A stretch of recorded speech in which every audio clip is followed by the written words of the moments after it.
En 1953, donc c'est le 60e anniversaire du Yom HaShoah. Ça a été instauré par la Knesset et donc le nom officiel en Israël c'est Yom HaZikaron HaShoah Ve'la Gvura. C'est le jour du souvenir pour la Shoah, donc pour l'Holocauste, on va dire, ou pour la destruction, on va dire, Ve'la Gvura, et aussi la résistance. Et donc chaque année en Israël, donc Yom HaShoah, donc il y a un thème particulier. Donc cette année, comme si on est en 2013, 5773, et donc c'est le 70e anniversaire du soulèvement du ghetto de Varsovie. C'était d'ailleurs pendant la fête de Pessah. Donc pendant la fête de Pessah, donc le premier jour de Pessah, les troupes nazies sont entrées dans le ghetto de Varsovie. Donc ce qui a été mis en exergue en Israël, c'est donc l'aspect donc plus résistance donc au nazisme. Et donc on a profité donc nous de cette occasion pour aussi appuyer quelque part donc tout type de résistance. En fait, la résistance, elle a pris donc plusieurs formes donc durant la Shoah. Donc c'est la résistance armée, le fait même de vouloir survivre, c'est déjà un autre type de résistance, et aussi donc la résistance spirituelle. Donc là on va avoir on va faire donc d'abord donc une Ashkava et un Iskor. Donc il va y avoir donc notre rabbin, le rabbin Riahi, il va faire donc la Ashkava selon le rite Sfarad, parce vous savez qu'il y a de nombreux Sfarad. La Shoah, c'est pas seulement un phénomène qui a frappé les Ashkénazis, mais on va le voir d'ailleurs aujourd'hui à travers les rescapés qui ont la gentillesse, donc on va les remercier, qui ont eu la gentillesse de venir pour témoigner. Donc monsieur Victor Rosenberg qui fait partie de notre communauté, et monsieur Victor Perahia. Donc l'un est Ashkénaz, l'autre est Sfarad. C'est bien pour montrer que la Shoah, c'est un phénomène global qui a touché c'est une catastrophe qui a touché la totalité du Ham Israël, pas seulement les communautés Ashkénaz, mais aussi les communautés Sfarad. Il faut savoir, donc j'ai déjà dit que la plus grande communauté juive Sfarad qui existait avant la guerre, c'est la ville de Salonique. Elle a été complètement détruite par les nazis. C'est la plus grande ville juive Sfarad au monde. Et pourtant, elle a été, ses habitants, donc les habitants juifs de la ville représentaient la majorité de la population de la ville de Salonique, à tel point que Salonique c'était le deuxième port de la ville, c'était le premier port de Grèce, la deuxième ville du pays. Et il faut savoir que comme la majeure partie des juifs là-bas, ils travaillaient comme dockers au port de Salonique, savoir que le vendredi après-midi, le port de Salonique était fermé parce que les bateaux restaient au large, parce qu'ils savaient qu'ils ne pouvaient pas décharger le Shabbat, parce qu'ils savaient que les dockers de la ville, ils ne travaillaient pas le Shabbat. Voilà, donc voilà, on va avoir donc deux rescapés et un Sfarad Ashkenaz pour bien montrer que cette catastrophe a touché la totalité du Ham Israël. Et aussi on a donc deux types d'expériences en fin de compte. Monsieur Rosenberg qui a été un enfant caché, et monsieur Victor Perahia qui a été qui a été un rescapé des camps de concentration. On va écouter son expérience donc à Bergen-Belsen, parce qu'il a été déporté, donc je vais vous le dire, à 9 ans, à l'âge de 9 ans, dans le camp de Bergen-Belsen. Donc avant tout, on va faire Yiskor selon le rite Ashkenaz, et la Ashkava, donc c'est le rabbin Riahi qui va le faire selon le rite Sfarad, et monsieur Emmanuel Chaz qui va le faire donc selon le rite Ashkenaz. Donc on va demander donc d'abord peut-être au rabbin Riahi de faire une Ashkava selon le rite Sfarad, et ensuite à monsieur Chaz, à monsieur Emmanuel Chaz selon le rite Ashkenaz.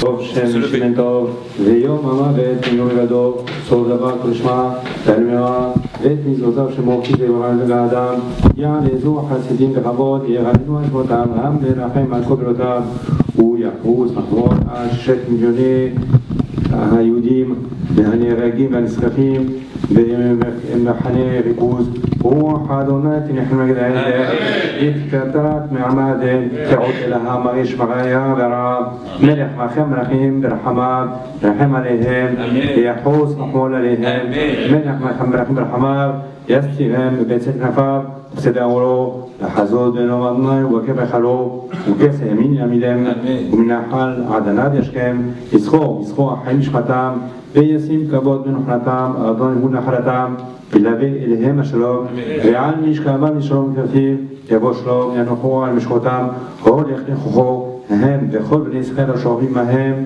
בכלל החיים והסליחות לכן יהי רצון, ונאמר אמן. On va demander à monsieur.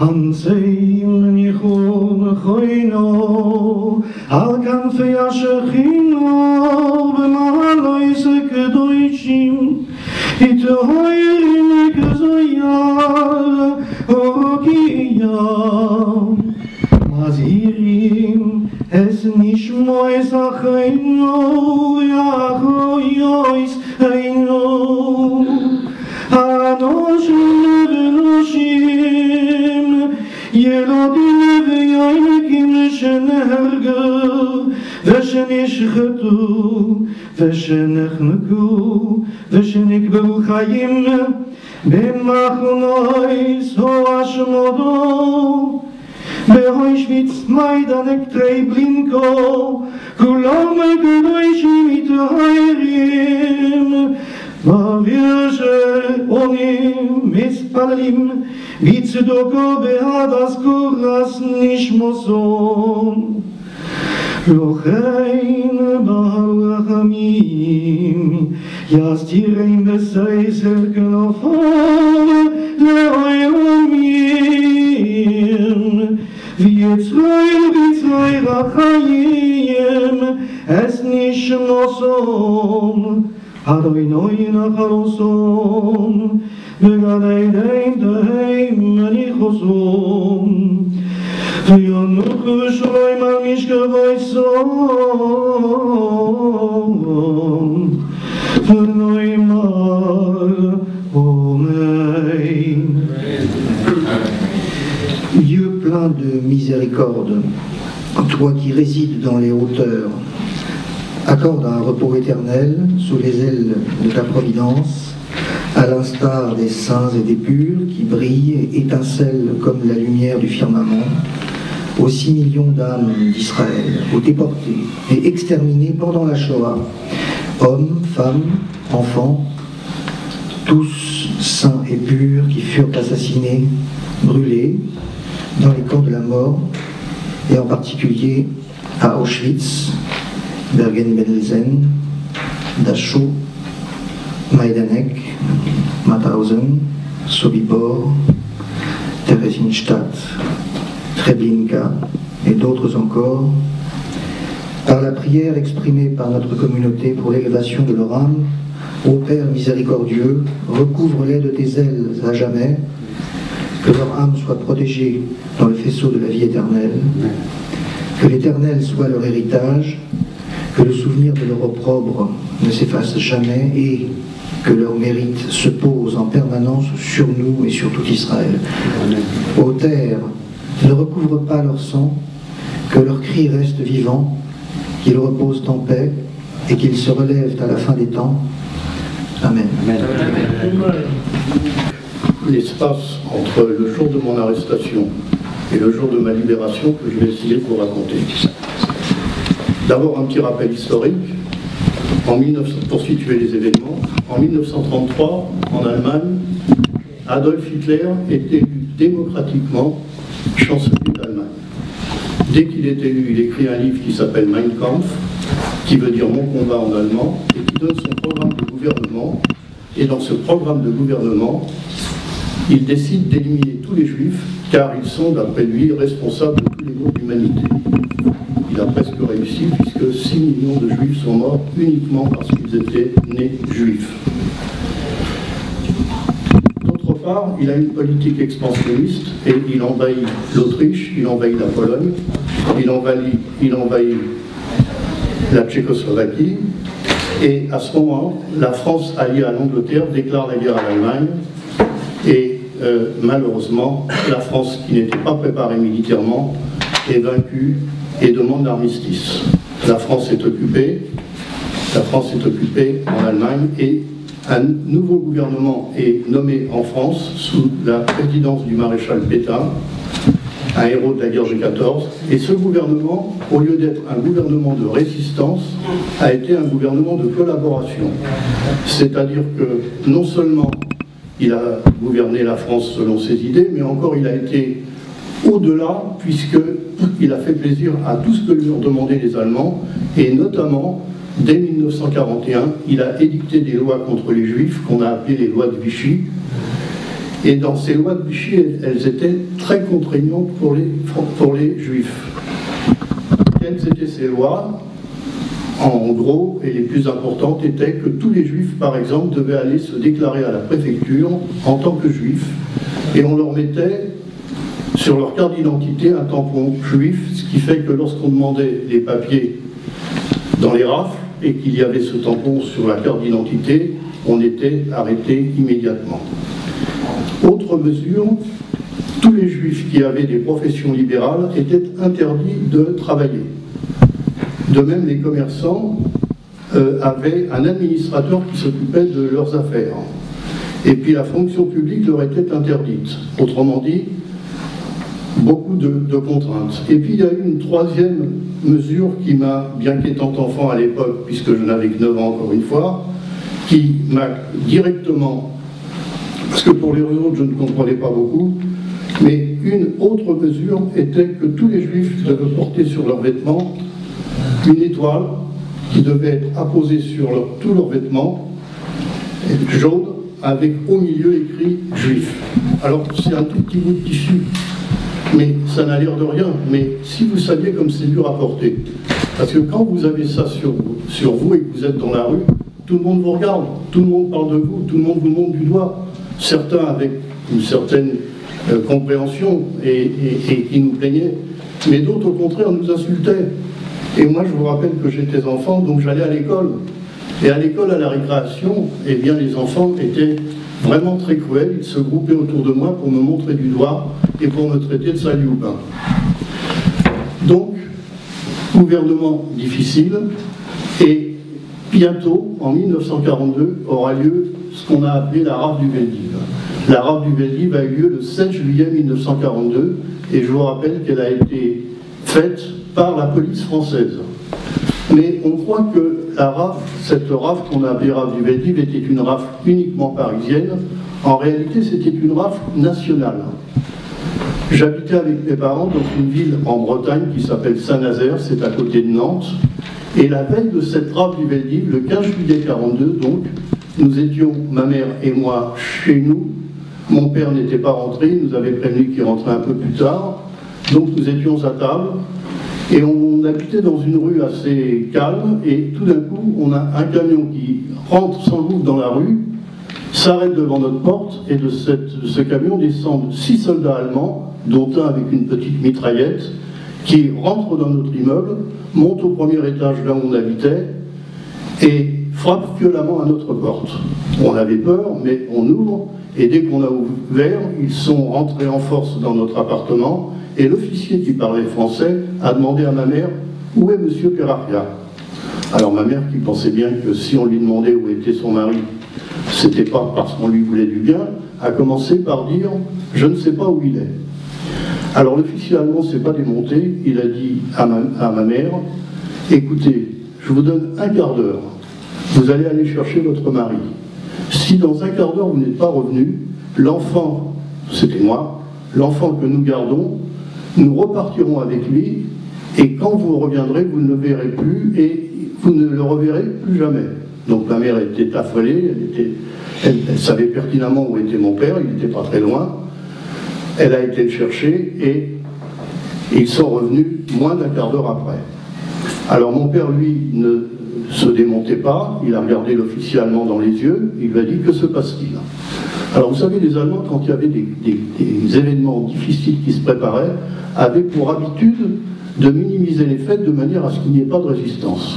L'officier a répondu à mon père « Nous venons simplement pour faire un contrôle d'identité, vous allez nous suivre avec votre femme et votre enfant, et c'est là qu'on a appris qu'on allait être arrêtés tous les trois, vous allez nous suivre et dans 48 heures vous êtes de nouveau chez vous. » Bien sûr, c'était pas vrai, mais c'était pas terrible ce qu'on nous proposait comme peine. 48 heures, c'est embêtant, mais quand on peut revenir chez soi, il n'y a pas de problème. Donc on les a suivis et on est monté dans le camion. Et ce camion a fait le tour de Saint-Nazaire et a directement été cueillir, c'est le cas, tous les juifs qui s'étaient déclarés à la préfecture dans les lois de Vichy et qui n'avaient pas de mal donc d'avoir leur adresse, et on a tous été arrêtés en même temps. Et on nous a transférés dans une baraque qui n'était pas très loin, et on a passé là notre première nuit de captivité. Dans cette première nuit de captivité, c'était sans confort aucun, il n'y avait pas de lit, il n'y avait pas de chaise, il n'y avait pas de table, on a dormi par terre, mes parents et moi, et toute la nuit, il y a des gens qui ont été arrêtés un peu après nous et qui nous rejoignaient. Et dès le lendemain, nous avons été transférés à Angers, une ville du Maine-et-Loire, qui était le centre de la région ouest pour les Allemands. Et là, ils ont ramené tous ceux qui avaient été arrêtés dans cette région ouest, et on était environ 1 millier de personnes. Ils avaient réquisitionné le grand séminaire d'Angers, où il y avait une grande cour, et nous étions là tous réunis dans cette grande cour, et un officier allemand est arrivé qui parlait français, qui a dit « Vous êtes réunis actuellement en famille, vous allez vous séparer. Les hommes vont aller d'un côté, les femmes de l'autre, et les femmes accompagnées d'enfants dans une troisième direction. » Alors les familles qui ne savaient pas du tout quel était le destin qui nous était réservé, se font les dernières recommandations, se font leurs adieux. Moi je me rappelle que personnellement mon père m'a porté dans ses bras, m'a regardé profondément dans les yeux, comme s'il pensait peut-être qu'il ne me reverrait plus, et effectivement, je n'ai jamais revu mon père, puisqu'il est parti l'espace entre le jour de mon arrestation et le jour de ma libération que je vais essayer de vous raconter. D'abord un petit rappel historique. Pour situer les événements, en 1933, en Allemagne, Adolf Hitler est élu démocratiquement chancelier d'Allemagne. Dès qu'il est élu, il écrit un livre qui s'appelle Mein Kampf, qui veut dire Mon combat en allemand, et qui donne son programme de gouvernement. Et dans ce programme de gouvernement, il décide d'éliminer tous les juifs, car ils sont, d'après lui, responsables de tous les maux de l'humanité. Il a presque réussi, puisque 6 millions de juifs sont morts uniquement parce qu'ils étaient nés juifs. D'autre part, il a une politique expansionniste, et il envahit l'Autriche, il envahit la Pologne, il envahit la Tchécoslovaquie, et à ce moment, la France alliée à l'Angleterre déclare la guerre à l'Allemagne, et malheureusement, la France, qui n'était pas préparée militairement, est vaincue et demande l'armistice. La France est occupée en Allemagne, et un nouveau gouvernement est nommé en France sous la présidence du maréchal Pétain, un héros de la guerre de 14, et ce gouvernement, au lieu d'être un gouvernement de résistance, a été un gouvernement de collaboration. C'est-à-dire que non seulement il a gouverné la France selon ses idées, mais encore il a été au-delà, puisqu'il a fait plaisir à tout ce que lui ont demandé les Allemands, et notamment, dès 1941, il a édicté des lois contre les Juifs, qu'on a appelées les lois de Vichy, et dans ces lois de Vichy, elles étaient très contraignantes pour les Juifs. Quelles étaient ces lois? En gros, et les plus importantes étaient que tous les Juifs, par exemple, devaient aller se déclarer à la préfecture en tant que Juifs, et on leur mettait sur leur carte d'identité un tampon juif, ce qui fait que lorsqu'on demandait les papiers dans les rafles et qu'il y avait ce tampon sur la carte d'identité, on était arrêté immédiatement. Autre mesure, tous les juifs qui avaient des professions libérales étaient interdits de travailler. De même, les commerçants avaient un administrateur qui s'occupait de leurs affaires. Et puis la fonction publique leur était interdite. Autrement dit, beaucoup de contraintes. Et puis il y a eu une troisième mesure qui m'a, bien qu'étant enfant à l'époque, puisque je n'avais que 9 ans encore une fois, qui m'a directement, parce que pour les autres je ne comprenais pas beaucoup, mais une autre mesure était que tous les juifs devaient porter sur leurs vêtements une étoile qui devait être apposée sur tous leurs vêtements, jaune, avec au milieu écrit juif. Alors c'est un tout petit bout de tissu, mais ça n'a l'air de rien. Mais si vous saviez comme c'est dur à porter, parce que quand vous avez ça sur vous et que vous êtes dans la rue, tout le monde vous regarde, tout le monde parle de vous, tout le monde vous montre du doigt, certains avec une certaine compréhension et qui nous plaignaient, mais d'autres au contraire nous insultaient. Et moi je vous rappelle que j'étais enfant, donc j'allais à l'école. Et à l'école, à la récréation, eh bien les enfants étaient vraiment très cruels, ils se groupaient autour de moi pour me montrer du doigt et pour me traiter de salioutin. Donc, gouvernement difficile, et bientôt, en 1942, aura lieu ce qu'on a appelé la rafle du Veldiv. La rafle du Veldiv a eu lieu le 7 juillet 1942, et je vous rappelle qu'elle a été faite par la police française. Mais on croit que la rafle, cette rafle qu'on a appelée rafle du Veldiv, était une rafle uniquement parisienne.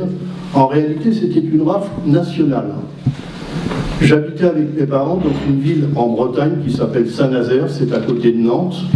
Et la veille de cette rafle du Veldiv, le 15 juillet 1942, donc, nous étions, ma mère et moi, chez nous. Mon père n'était pas rentré. Vraiment, c'est une sensation extrême. Mais en plus, c'était par brutalité qu'ils agissaient, c'est-à-dire que les gens qui ne descendaient pas assez rapidement du train, eh bien, on les tirait et ils tombaient, et lorsqu'ils étaient par terre, ils recevaient des coups.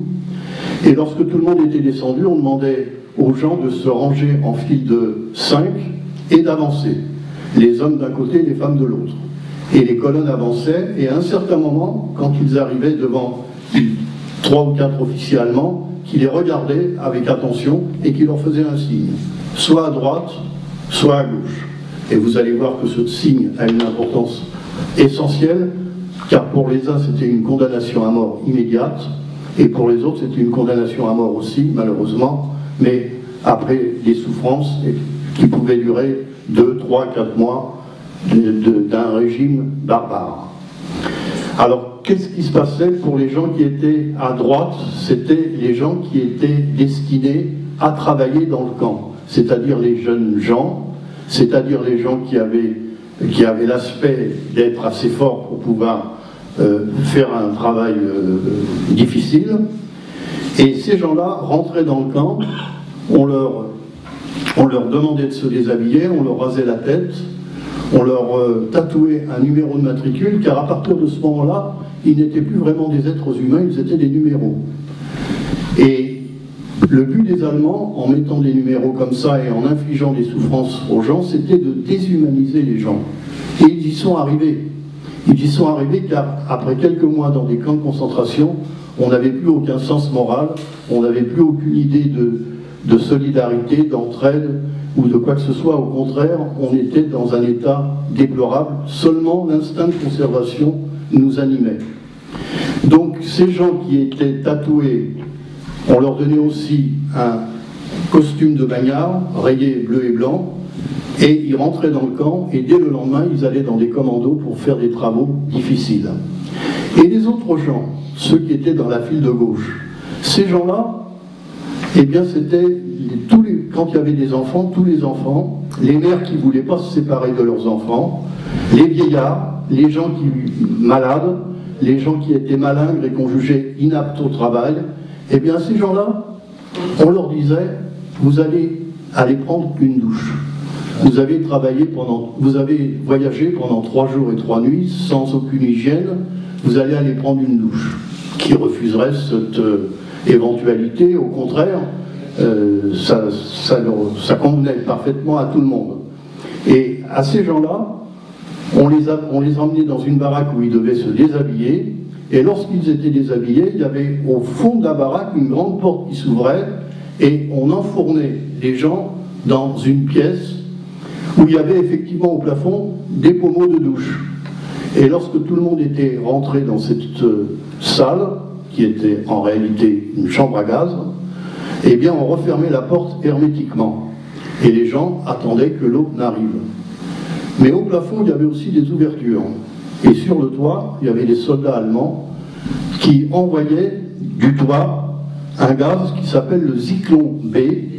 Le Zyklon B, c'était des petites pilules qui avaient été étudiées dans les usines chimiques allemandes et qui, au contact de l'air, lorsqu'elles étaient au contact de l'air, elles dégageaient une fumée, et donc cette fumée montait et asphyxiait les gens. Alors, excusez-moi, mais je vais vous demander d'imaginer pendant 2 petites minutes ce qui se passait dans des chambres à gaz quand les gens s'apercevaient qu'ils n'étaient pas là pour prendre une douche, mais qu'ils étaient là pour mourir. Je vous demande de penser 2 minutes à des mères qui étaient avec leurs enfants. Les petites pilules qu'on envoyait, elles tombaient par terre, et les fumées, elles montaient du sol. Et qui était importuné les premiers? C'était les plus petits, soit les enfants. Et y a-t-il plus grand supplice pour une mère que de voir son enfant d'abord suffoquer, s'évanouir et mourir sans pouvoir faire quoi que ce soit, sans pouvoir lui apporter secours? Je crois que le plus grand supplice, ça a été ça pour les gens, malgré toutes les souffrances qu'il y a pu y avoir, malgré toutes les atrocités qui nous ont été... Ça, pour moi, ça a été la chose la plus terrible, que des mères voient leurs enfants mourir et qu'elles ne puissent rien faire pour leur apporter un secours. Et regardez l'organisation allemande. Lorsque, après un quart d'heure où les gens essayaient de sortir, où tout le monde criait parce qu'ils se rendaient compte que c'était fini, qu'ils allaient mourir, ils essayaient de s'échapper, mais tout était prévu et tout était fermé hermétiquement. Mais regardez l'organisation allemande, quand au bout d'un quart d'heure, une demi-heure, il n'y avait plus de cris, plus de bruit, que tout le monde semblait mort ou presque mort, il y avait une autre porte de l'autre côté de la baraque par laquelle ils étaient rentrés, qui s'ouvrait, et là il y avait un commando d'anciens déportés, qu'on a appelé les Sonderkommando. Les Sonderkommando avaient pour travail de sortir les cadavres encore chauds, des gens qui venaient de mourir, de leur raser les cheveux, parce que les Allemands, avec les cheveux, faisaient des matières textiles, de leur ouvrir la bouche pour voir s'il n'y avait pas des dents en or, et s'il y en avait, ils avaient des tenailles pour les arracher. Et l'organisation allemande était telle qu'il y avait à proximité des petits wagonnets, et que ces petits wagonnets emmenaient les gens vers les fours crématoires à proximité, et moins de 3-4 heures après leur arrivée sur la rampe d'Auschwitz, ils sortaient enfumés dans la grande cheminée des fours crématoires d'Auschwitz. Voilà le sort qui a été réservé à 6 millions de personnes. Enfin, ils ne sont pas tous morts dans les chambres à gaz, parce qu'il y a eu ceux qui mouraient, entre guillemets, naturellement, de froid, de faim, de coups, ou de soif, ou de quoi que ce soit. Donc, mais la plupart des gens sont morts dans les chambres à gaz, et tout simplement parce qu'ils étaient nés juifs. Autrement dit, vous tous qui êtes ici, si vous aviez vécu à cette époque, peut-être auriez-vous été arrêtés, peut-être auriez-vous été envoyés à Auschwitz, et peut-être seriez-vous morts dans les chambres à gaz. Car n'oubliez pas une chose, quand je vais faire mon récit, je vais dans les lycées et les collèges, j'y vais simplement pour sensibiliser les jeunes contre les dangers du racisme et de l'antisémitisme. Et je leur dis qu'il faut lutter contre ça, parce que Primo Levi a écrit un livre dans lequel il a dit « c'est arrivé, ça peut arriver encore ». Donc il ne faut pas oublier ça, et il faut faire en sorte que les jeunes générations ne connaissent pas ce que nous avons connu. Revenons à notre récit. Donc nous sommes au camp d'Annonde avec ma mère. On est resté 1 mois avec ses enfants que j'ai adorés parce qu'ils m'ont appris des tas de choses. Moi qui étais un enfant de province avec peu d'amis, ils m'ont appris des jeux, ils m'ont appris des danses, ils m'ont appris à danser la hora, ils chantaient, ils avaient foi en la vie, ils avaient foi en leur avenir, et ils sont partis en déportation avec le destin que je vous ai expliqué. Nous, on nous a envoyés à Drancy. Drancy, c'est un camp qui était dans la région parisienne et qui était là pour regrouper tous les gens arrêtés dans toute la France, et de manière à ce que dès qu'il y avait 1000 personnes de disponibles déportables, eh bien, on faisait un convoi et on les envoyait à Auschwitz-Birkenau. Et lorsque nous sommes arrivés à Drancy, on a constaté qu'il y avait des catégories de gens qui n'étaient pas déportables. Et vous savez, on ne savait pas où on allait, on ne savait pas que la déportation, ça débouchait sur des chambres à gaz, mais on se doutait bien que quand on partait à l'Est, et on appelait nous ça Pitchipoy, quand on a parté pour Pitchipoy, on savait qu'on ne partait pas pour des camps de vacances. Donc tout le monde essayait quand même plus ou moins d'éviter la déportation. Et lorsque nous sommes arrivés à Drancy, on a constaté qu'il y avait des catégories qui n'étaient pas déportables. Alors quels étaient les gens qui n'étaient pas déportables? Il y avait d'abord les citoyens des gens qui étaient alliés aux Allemands pendant la guerre, c'est-à-dire les nations turques, espagnoles, italiennes, roumaines. Tous ces citoyens tous ces citoyens n'étaient pas déportables et ne partaient pas donc en déportation. Il y avait aussi ce qu'on appelait les demi-juifs. Les demi-juifs, c'était les gens qui étaient nés d'un père juif et d'une mère catholique, ou bien d'un père catholique et d'une mère juive. Ces gens-là, quand ils pouvaient prouver qu'ils avaient un ascendant qui n'était pas juif, ils n'étaient pas déportables non plus. Il y avait également les conjoints et les conjointes d'Ariens, c'est-à-dire les hommes et les femmes qui étaient mariés avec un catholique ou un protestant. Ces gens-là non plus n'étaient pas déportables. Et puis il y avait une autre catégorie qui étaient les femmes de prisonniers de guerre. Je vous ai dit tout à l'heure que l'armée française avait été vaincue par les Allemands et les hommes de l'armée française avaient été envoyés dans des camps en Allemagne qu'on a appelés des Stalag et des Auflag pour les officiers. Et là, ils bénéficiaient de ce qu'on a appelé la Convention de Genève. La Convention de Genève, c'était une convention entre les États qui réservait aux prisonniers un sort qui était, ils étaient évidemment privés de liberté, mais qui était un sort qui était acceptable, qui était un sort qui permettait de survivre. Et les femmes de prisonniers bénéficiaient également de cette convention et à ce titre n'étaient pas déportables. Et les Allemands avaient décidé de les garder, ces femmes de prisonniers, avec leurs enfants, comme otages, parce qu'ils pensaient bien qu'un jour peut-être aurait-il besoin d'échanger des gens contre des prisonniers allemands, par exemple, et ils estimaient que les femmes de prisonniers étaient tout à fait la catégorie qui pouvait convenir. Mais nous, lorsque nous sommes arrivés à Drancy, on fait partie d'aucune de ces catégories, donc on est déportable par le prochain convoi. Et on a eu la chance, ma mère a eu la chance de rencontrer un cousin qui lui était marié avec une catholique et qui de ce fait n'était pas déportable et qui a dit à ma mère, il faut qu'on trouve absolument quelque chose pour que vous ne partiez pas. Et il a fait en sorte d'aller voir une femme de prisonnier et il a demandé à cette femme de prisonnier de lui raconter son histoire, l'histoire de son mari, où il avait été mobilisé, quel était le numéro de son régiment, où il avait fait la guerre, où il avait été fait prisonnier, dans quel stalag en Allemagne il était, dans quelle région d'Allemagne c'était, enfin, le maximum de détails. Mais vous savez, il ne s'agissait pas de dire aux Allemands « mon mari est prisonnier de guerre » pour qu'ils vous croient. Il fallait passer devant eux, ils vous posaient des questions pièges, et donc, si on n'arrivait pas à les convaincre, on partait, et on était roué de coups d'ailleurs, parce qu'il y avait supercherie. Et là, on est passé, ma mère et moi, devant cette commission d'officiers allemands, et je vous assure que c'est très impressionnant. Encore aujourd'hui, je me rappelle, c'était pourtant il y a 70 ans, encore aujourd'hui, je m'en rappelle, et avec beaucoup d'émotion.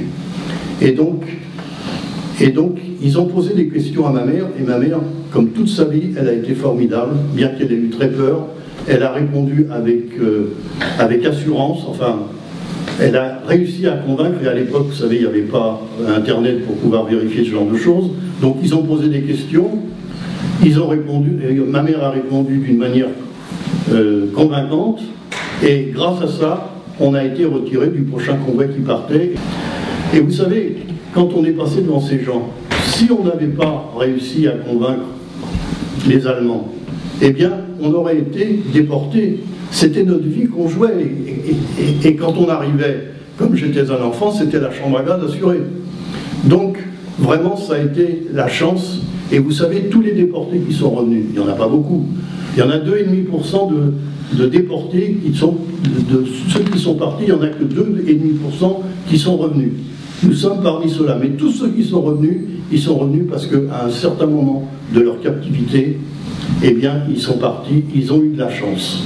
Et nous, notre chance, justement, ça a été de convaincre les Allemands, grâce à ce cousin de ma mère, que mon père était prisonnier de guerre, ce qui n'était pas le cas, puisqu'il était déjà parti en déportation à Auschwitz. Alors, grâce à ce subterfuge, on est resté, ma mère et moi, pendant 20 mois à Drancy. On a vu beaucoup de gens arriver, car tous les jours, il y avait des rafles à Paris, soit dans les gares, soit dans le métro, soit dans une rue ou dans un quartier juif où les agents venaient et demandaient les papiers d'identité et embarquaient tous les juifs. Donc tous les jours il y avait des arrivées et parmi ces arrivées, des fois on voyait des gens qu'on connaissait, des gens de notre famille et des gens qui partaient rapidement. Et donc en principe, à Drancy on n'y restait pas longtemps. Mais nous, en tant qu'otages, on est resté pendant 20 mois. Et pendant 20 mois, on a erré un petit peu, on n'avait pas d'occupation particulière. La nourriture n'était pas extraordinaire, mais enfin on mangeait à peu près. Donc, moi, qui ne savais pas quoi faire, je montais souvent au 4e étage. Vous savez, Drancy, c'est un immeuble en U. Et quand on monte au 4e étage, au loin, on voit la rue. Et j'étais fasciné par le spectacle de ce que je voyais là-bas, où je voyais des gens qui marchaient et qui étaient libres. Et moi, bien qu'étant enfant, puisque j'avais à l'époque une dizaine d'années, eh bien, je me disais, eux, ils sont libres, eux, ils ont le droit de faire ce qu'ils veulent, et moi, je suis là, dans un camp de concentration, derrière des barbelés, gardé par des gendarmes, et j'ai pas le droit de faire ce que je veux. Et j'ai compris, bien qu'étant enfant, la valeur de ce que veut dire liberté. La liberté, vous savez, c'est le bien le plus important qu'un être humain puisse posséder, car il ne peut pas y avoir de bonheur sans liberté. La liberté, il faut avoir été prisonnier, il faut avoir été dans un camp pour comprendre la valeur de ce que ça veut dire. Le temps passait et les Allemands se rendaient compte que vraisemblablement ils allaient perdre cette guerre. Et donc, je vous rappelle les 30 otages, ils ont décidé de nous déporter aussi, les femmes de prisonniers. Mais pas de nous déporter à Auschwitz-Birkenau, où c'était la chambre à gaz assurée. Ils nous ont déportés dans un camp qui s'appelle Bergen-Belsen. Alors Bergen-Belsen, ça vous dit peut-être pas grand-chose, mais si je vous dis que c'est le camp où il y avait Anne Frank, que c'est le camp où Anne Frank est morte, peut-être allez-vous peut-être savoir que c'était un camp qui était en Allemagne et non pas en Pologne. Et autre gros avantage, le fait de ne pas avoir été à Auschwitz, autre avantage, on n'a pas séparé les mères et les enfants des femmes de prisonniers. Et à ce titre, on a pu survivre. Alors bien sûr, les conditions de vie étaient tout à fait différentes qu'à Drancy. Là, on a commencé à comprendre ce qu'était l'univers concentrationnaire, avec toutes les contraintes et tous les problèmes qu'il pouvait y avoir. Alors, d'abord, la nourriture, elle était tout juste pour nous permettre de survivre. On avait faim continuellement. Et vous savez, quand vous avez faim, vous ne pensez qu'à une chose, vous ne pensez qu'à manger. On ne parle que de manger, on rêve que de manger. Mais la faim, c'est une souffrance, mais c'est une souffrance qui est supportable. Enfin, en tout cas pour moi, j'ai eu très très faim. Le seul problème, c'est qu'on s'affaiblit, mais on résiste plus facilement à la faim qu'à certains autres problèmes. Car ça n'était pas le seul problème. Il y avait des coups, parce qu'il y avait des capots. Les capots étaient des prisonniers de droit commun qui avaient été choisis par les Allemands pour les aider à faire la discipline dans les camps. Car les Allemands n'aimaient pas trop rentrer dans le camp. Ils avaient toujours peur, soit d'être contaminés par les maladies, soit de subir un sort eux-mêmes qui pourrait leur être infligé par des déportés. Donc, il y avait toujours des capots, et les capots, ils avaient une matraque en main. Et quand vous passiez à proximité d'un capot, ils ne savaient pas pourquoi, et vous ne saviez pas pourquoi, mais vous receviez des coups. Donc on a souffert de la faim, on a souffert des coups, mais il y a quelque chose de pire qui est arrivé. C'est que après l'été, où on est arrivé, nous, en mai 44, est arrivé l'hiver, et l'hiver 44-45 a été un hiver très froid. On a eu des températures de moins 15, moins 20 degrés. On était mal vêtus, on était mal chaussés, et tous les jours, il y avait ce qu'on appelle la pelle. Les Allemands pensaient qu'on pouvait s'évader. En réalité, à ma connaissance, il n'y a pas eu d'évasion de Bergen-Belsen, car c'était un camp qui était situé en pleine forêt, à 15 ou 20 km autour, il y avait des barbelés et des patrouilles, impossible de s'évader. Mais malgré tout, tous les jours, il y avait des appels. Et les appels pouvaient durer pendant des heures. Car nous, on nous réunissait à une heure donnée, mais par contre, les Allemands venaient nous compter quand bon leur semblait. Et on restait immobile pendant des heures sous la pluie, sous la neige, dans la boue, mal chaussé, frigorifié. Vous savez, la faim c'est terrible, mais le froid, vous ne pouvez pas savoir ce que c'est. C'est quelque chose d'insupportable. J'avais l'impression, moi, pendant ces appels, que la moelle dans mes os se figeait tellement j'avais froid. Et on restait comme ça pendant des heures, Et quand il passait devant on était groupés par baraque, quand il passait devant nous, il fallait être au garde à vous, regarder droit devant soi et ne pas bouger. Si pour une raison ou pour une autre, vous les regardiez ou vous bougiez un tout petit peu, ils vous tiraient des rangs et ils vous rouaient de coups et vous laissaient pour mort au sol. Donc, la faim, le froid, la peur, les coups, mais c'est pas tout.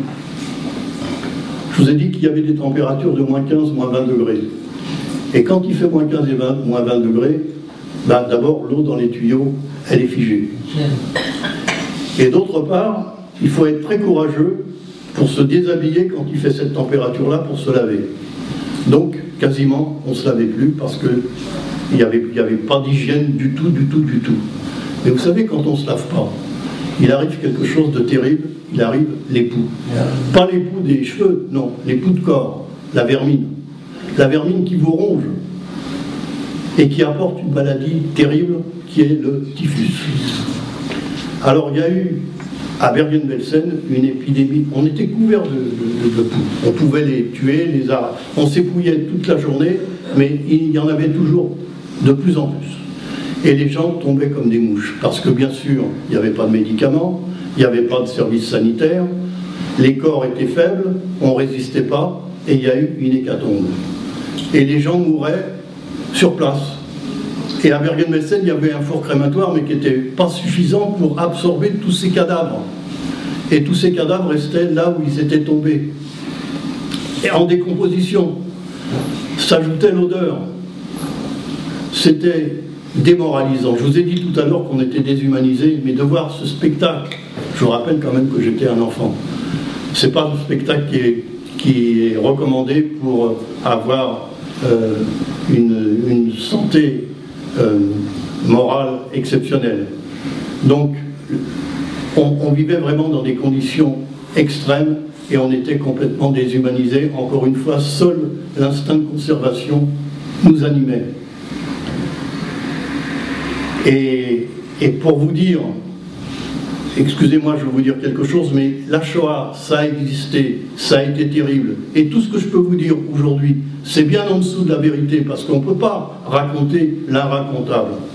Mais je vais quand même vous dire quelque chose qui va vous écœurer, mais qui a existé quand même. De ces cadavres qui étaient allongés sur le sol et qui restaient là pendant des jours et des jours, eh bien, il y a des déportés qui ont ouvert le diaphragme, qui ont sorti le foie et qui le mangeaient. Excusez-moi de vous en parler, mais il faut dire les choses telles qu'elles ont existé. Et si on ne les dit pas, on croit que la déportation, on croit que la Shoah, ça a été quelque chose de pas trop terrible. Mais si, ça a été terrible. On ne meurt pas, 6 millions de personnes ne meurent pas comme ça, sans que ça ait été terrible, sans qu'il y ait des traces qui sont laissées. Mais voyez, moi, pendant cette période où je voyais les gens qui mouraient, et notamment les gens les plus costauds qui tombaient les premiers, moi, à cette époque, je ne pensais pas à la mort. À cette époque, c'est venu un peu plus tard. Mais à cette époque, je faisais encore des projets d'avenir. Je disais à ma mère, quand on sera libéré, on fera telle et telle chose, ou on mangera telle et telle chose. Enfin, je croyais fermement à ma survie. Et vous savez, pour survivre, il faut y croire, il faut vouloir vivre. Quand on ne croit plus à la vie, quand on en a marre de vivre, eh bien là, on meurt, c'est irrémédiable. La guerre avançait, et bientôt le camp de Bergen-Belsen allait être libéré par les troupes, soit américaines, soit russes, soit anglaises, ou soit françaises. En réalité, ce sont les Anglais qui ont libéré le camp. Mais nous étions des otages. Et les Allemands voulaient nous conserver pour pouvoir nous échanger. Il y avait de plus en plus de prisonniers allemands. Ils ont donc affrété un train de wagons à Bestiaux encore, et ils ont essayé de vouloir nous faire passer en Tchécoslovaquie à Theresienstadt. Mais dans ce camp de Theresienstadt, c'était loin de Bergen-Belsen. Et les voies étaient encombrées par des convois militaires, étaient encombrées par des convois de munitions. Et donc on restait pendant des journées en attendant que cette convoi nous passe, et nous on avançait. Mais quand on avançait dans une direction, on s'apercevait qu'il y avait les Russes pas loin, ou les Américains pas loin. Donc on rebroussait chemin et on allait dans une autre direction. Et on a erré comme ça, on a appelé notre train le train fantôme, sans boire et sans manger. Par contre, il s'arrêtait de temps en temps en race campagne, et là, les wagons étaient ouverts, on pouvait descendre. Mais on était dans un état déplorable, car l'épidémie de typhus continuait. Et il y avait des cadavres qui continuaient, et on les jetait sur la voie ferrée, et on essayait d'aller trouver quelque chose à manger. La plupart du temps, on n'en trouvait pas. Donc on prenait de l'herbe, on prenait des feuilles, et quand on trouvait une pomme de terre, c'était vraiment quelque chose d'exceptionnel. Et je vais vous raconter ce qui s'est passé un jour dans ce train, et qui a été pour moi un grand désespoir, et qui a été pour moi là le moment où j'ai voulu mourir, où j'ai vraiment désiré mourir. On était serrés les uns contre les autres, j'étais près de ma mère, j'étais très faible car je couvais le typhus. Vous savez, on attrape le typhus, mais il y a une période d'incubation, la maladie ne se déclare que quelques jours après. Donc je couvais le typhus, et tout d'un coup ma mère a bougé, et elle a gêné la personne qui était à côté d'elle. Et cette personne, je vous ai dit qu'on n'avait plus de sens moral, qu'on était déshumanisé. Qu'a fait cette personne qui a été réveillée par ma mère, par inadvertance? Eh bien, il l'a roué de coups. Et moi, qui étais faible, et qui entendait ma mère qui pleurait, qui criait, et qui ne pouvait rien faire pour les... J'adorais ma mère, comme vous tous, bien sûr, mais qui ne pouvait rien faire pour la secourir. Eh bien, j'étais désespéré. Le train était arrêté. J'ai dit à ma mère, viens, on va descendre. Je me suis allongé sur le ballast et j'ai dit à ma mère, laisse-moi, j'en peux plus. Si c'est ça, vivre, si vivre, c'est souffrir, si demain, ça sera encore comme aujourd'hui, je préfère arrêter tout de suite. Et... Alors ma mère pleurait, elle était désespérée, elle ne savait pas quoi faire, elle ne savait pas quoi dire. On entendait le canon qui tonnait un peu plus loin, car les troupes alliées se rapprochaient de chez nous, d'où l'on était. Elle m'a dit, il faut que tu résistes encore, on va bientôt être libérés. Mais je disais, non, je ne peux plus, je veux mourir. Laisse-moi là, remonte en train, laisse-moi là. Alors ma mère m'a dit quelque chose qui m'a convaincu quand même, c'était la seule chose qu'elle pouvait dire pour me convaincre. Si tu m'aimes, tu remontes avec moi dans le train. J'aimais tellement ma mère que je suis remonté avec elle dans le train, et le train est reparti, et quelques jours après, on était encore là, dans le train était arrêté, il n'y avait plus de soldats allemands pour nous garder. On marchait dans la campagne pour chercher de la nourriture, et tout d'un coup on a vu arriver des cavaliers. C'était des soldats, mais pas avec l'uniforme allemand. Et quand on s'est approché d'eux, on s'est rendu compte que c'était les troupes russes. C'était les troupes russes qui allaient libérer Berlin. On n'était pas loin de Berlin quand ils nous ont libérés, et ils ont été complètement époustouflés de voir notre état. On était des fantômes ambulants, on était faibles, on était dans un état déplorable, il y avait l'épidémie qui continuait. Ils ont eu peur qu'on les contamine et qu'on contamine leurs troupes. On était près d'un village, ils nous ont dit installez-vous dans ce village, et si vous avez des problèmes, on sera là pour vous aider. On est arrivé dans ce village, le village était vide car les Allemands avaient peur des Russes parce que l'année précédente, les troupes allemandes avaient envahi la Russie et s'étaient montrées d'une sauvagerie extrême vis-à-vis des populations. Ils avaient brûlé des villages entiers, ils avaient tué les habitants, et les Allemands pensaient qu'ils pouvaient en faire autant. Donc ils étaient partis se cacher dans la forêt, et les maisons étaient vides dans ce village, et on s'est donc installé dans ces maisons. Et là, on a trouvé de la nourriture. Mais vous savez, quand vous êtes habitué, quand un corps n'est pas habitué à recevoir des nourritures riches et en quantité, et nous qui n'étions pas nourris depuis une quinzaine de jours, on était affamés. Et quand on a trouvé de la nourriture, on s'est jeté sur la nourriture. Mais n'importe quoi. Et des fois des choses grasses, des choses que des corps de certains n'ont pas supportées. Et malheureusement, il y a des gens qui sont morts une fois libérés, une fois qu'ils ont souffert de ne pas pouvoir manger, et ils sont morts d'avoir trop mangé. C'est vraiment très malheureux qu'ils n'aient pas pu résister à cela. Et puis, moi, à ce moment-là, mon typhus s'est déclaré. Et les troupes russes, ils avaient toujours régime sanitaire qui suivait les troupes. Ils ont réquisitionné l'école, ils ont pris tous les gens qui étaient malades, dont moi, ils nous ont soignés, et certains sont morts quand même, malheureusement, parce que trop atteints. Moi, j'ai eu la chance d'être guéri.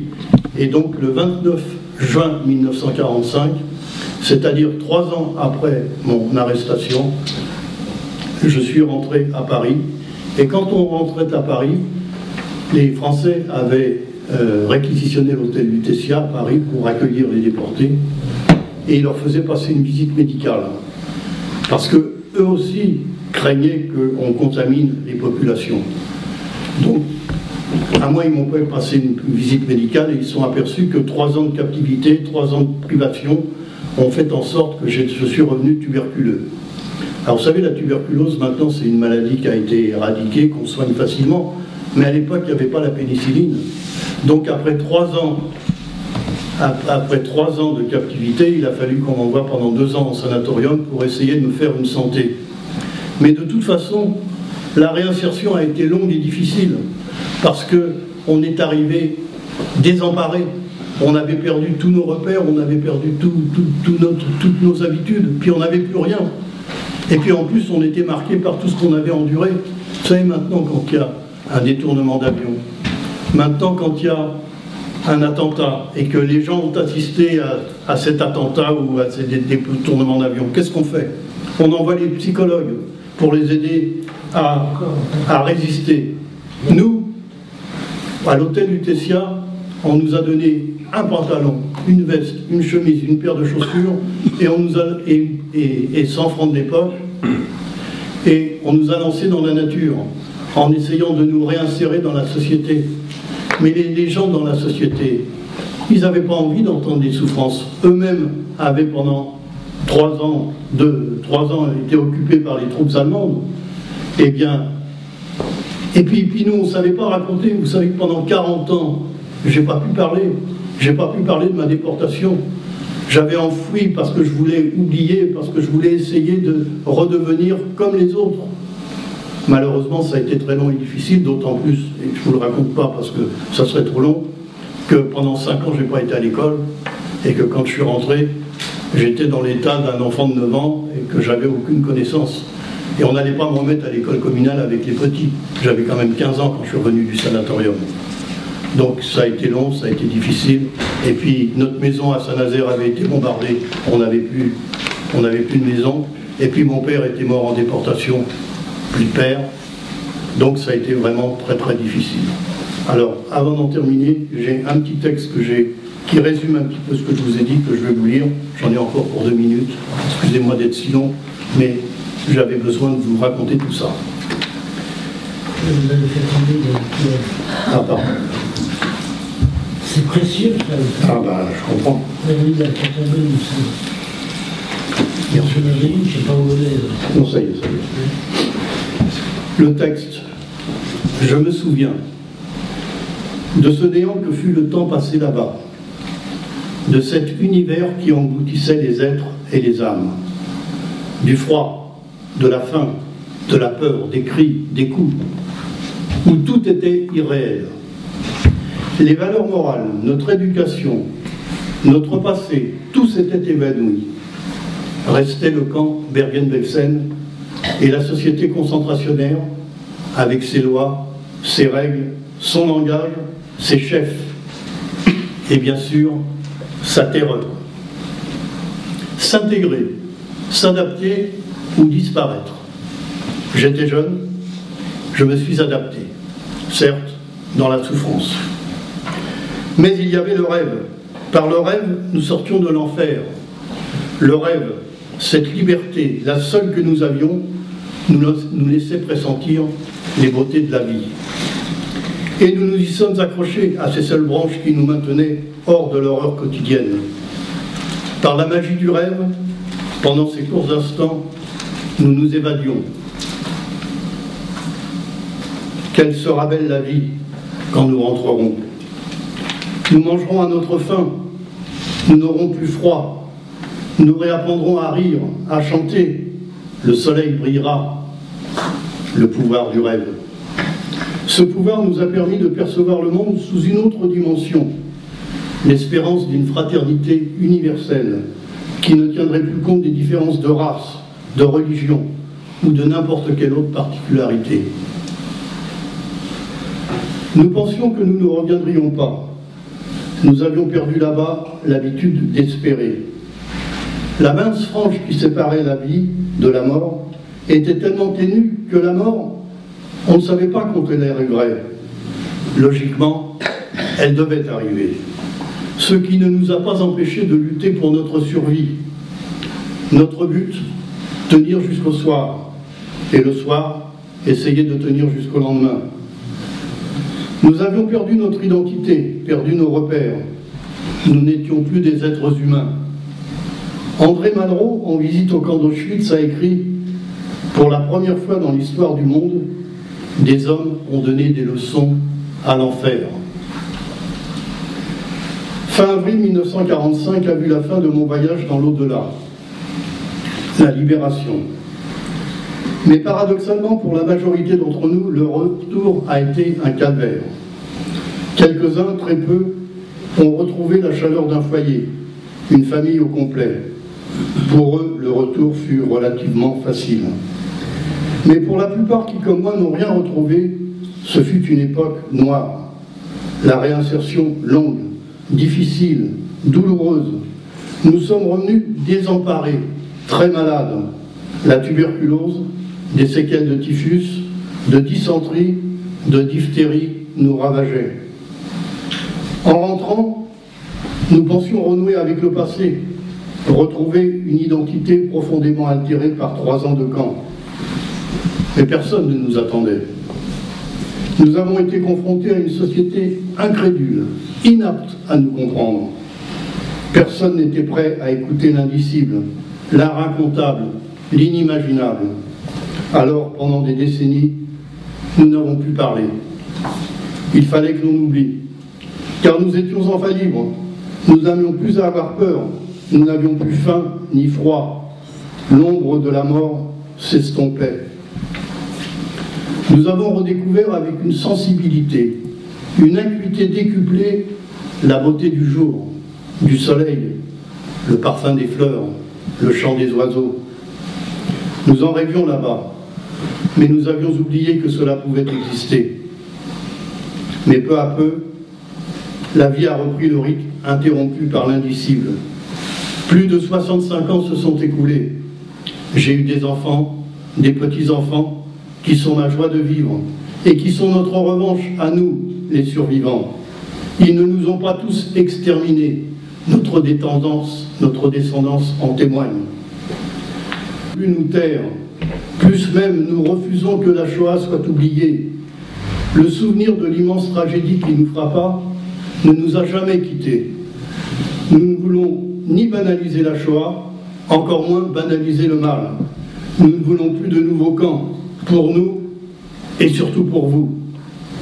Mémoire vivante des camps, nous luttons contre tout ce qui peut rappeler une purification ethnique, contre toute atteinte aux droits élémentaires de l'homme. Je crains que la montée de l'intolérance et les effets pervers du nazisme ressurgissent au grand jour. Je crains aussi ce qu'a prédit Primo Levi, cela est arrivé, cela peut arriver encore. Mais je veux croire, envers et contre tout, qu'il n'y aura plus d'holocauste, que tout un chacun pourra vivre en paix, jouir des beautés de la vie, et que ces rêves qui là-bas nous ont tant aidés, nous puissions enfin les réaliser. Peut-être n'est-ce qu'un vœu pieux, et peut-être aussi Ben Gourion avait-il raison quand il affirmait que celui qui ne croit pas au miracle n'est pas réaliste. Moi, je veux être réaliste et croire au miracle.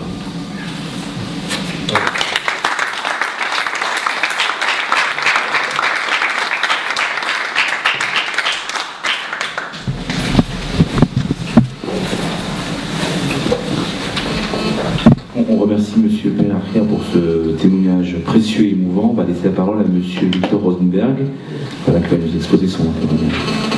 Donc, je voudrais juste vous montrer là, deux fascicules des enfants de la Shoah, qui eux aussi étaient Et attendez, ici, là, vous allez voir. Un grand merci à M. Riahi, à M. Fetaya, à M. Ben, il n'est pas là, je crois, et M. Jean-Jacques. Parce que à chaque fois que je demandais quelque chose, pour des trucs en hébreu ou quelque chose comme ça, ils me renseignaient gentiment. Voilà, ceci dit et dit. Je voudrais dire quelque chose, mais je ne sais pas si c'est le moment de dire ça. Je voulais nommer mes parents, ma soeur, ma fille. Je peux? Oui, oui. Je peux? Bon, alors, je voudrais donc... je voudrais que... Attendez, ce que j'ai marqué. Bon, enfin, je sais de tête, je vais vous dire... Pour mon père, ma mère, ma sœur aînée et ma fille qui n'est plus là et qui est partie bien trop tôt, je voudrais dire qu'ils vont au jardin d'Éden, au paradis, parce qu'ils ont mérité tout à fait cette chose-là. Bon, alors, 3. Voilà ce qui s'était passé. Une semaine avant Pâques, ma mère a été rue des Rosiers pour acheter des galettes chez Rosensky, vous devez connaître peut-être. Et quand elle est rentrée dans la rue des Rosiers, il y avait 300 personnes qui attendaient pour acheter des galettes. Et le vendeur est sorti du magasin, il a dit, écoutez, je n'ai que 30 paquets, il n'y en aura pas pour tout le monde. Bon, et les gens, qu'est-ce qu'ils ont fait? Ils se battaient à coups de poing pour essayer d'être au début, enfin tout ça. Et ma mère, quand elle a vu ce spectacle, elle est partie. Elle ne va pas se battre avec 300 personnes. Bon, et quand elle a trouvé une petite rue à côté, pas loin, et une épicerie, elle est rentrée pour demander. Le vendeur a dit, moi je n'ai plus de galettes, je n'ai plus de comment on dit, massa, oui. Je n'ai plus de massa, mais je peux vous dépanner avec du massémail. Massémail, c'est de la farine de galette. Il lui a dit, vous pouvez faire des petits pains et puis vous ferez votre Pessah tranquille et tout ça. Bon, donc ma mère, elle est repartie chez elle et elle a fait ces petits pains-là. Bon, maintenant, je vais vous parler de mon père. Là. Mon père, il était tailleur. Il avait un petit magasin. Un jour, les Allemands sont venus et lui ont dit, je suis le commissaire gérant.